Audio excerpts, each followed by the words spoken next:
একদিন ওই ভারতের বিশাল পাহাড়, যেখানে রবীন্দ্রনাথ লিখেছেন যে আকাশের গায়ে হেলান দিয়ে পাহাড় ঘুমায়, এইদিকে ছুটলাম 3-4 জন সঙ্গীকে নিয়ে। এক জায়গায় বিরাট জঙ্গল, উঁচু টিলা। একটি মেয়ে, এক বালিকা 5-7 বছরে বের হয়ে আসলো। আমাকে সে চিনে, সে এসে জিজ্ঞেস করতেছে ওই নিচে এসে, আমার ভাই কেমন আছে? তার ভাই আমার এতিমখানায়। তোমার ভাই?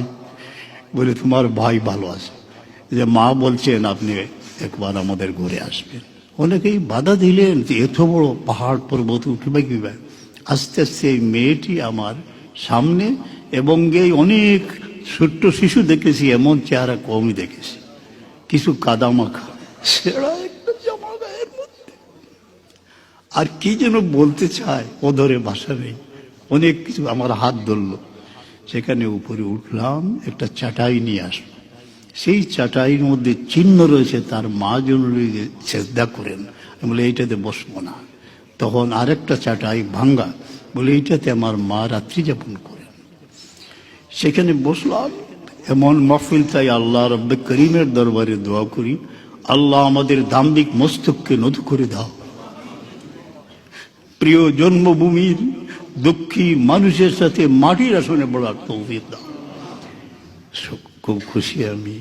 সেই মেয়েটিকে জিজ্ঞেস করলাম, তোমার ভাই ভালো আছে? তোমার আব্বার কবর কোথায়? এখান থেকে ওই নীল আকাশ দেখা যায়, গাছ বৃক্ষের ফাঁকে ওই দিক, ওই আমার বাবার কবর। আচ্ছা। বিশাল ধরণী অগমা জননী, আমাদের হাত রিক্ত, পিতার কবর জননীর ঘোর, নয়নের জলে সিক্ত।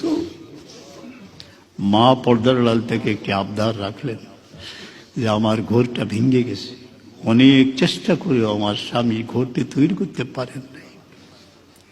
আমি সেখান থেকে রওনা হয়ে গেলাম। মনে পড়লো যে আদি বিন হাতিম রাদিয়াল্লাহু আনহুর ঘটনা।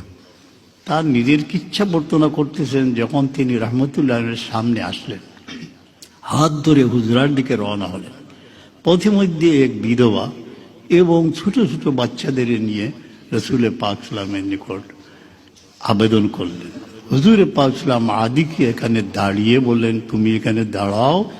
এই বিধবার সমস্ত হাজত পূরণ করে হুজুরে পাক সালাম তশরিফ আনলেন। আদি বলেন, আমি অবশ্যই বুঝতে পারলাম উনি কোনো বাদশা নন, উনি কোনো সত্যের বাণী নিয়ে এসেছেন। সেই কথাটা আমার মনে পড়লো।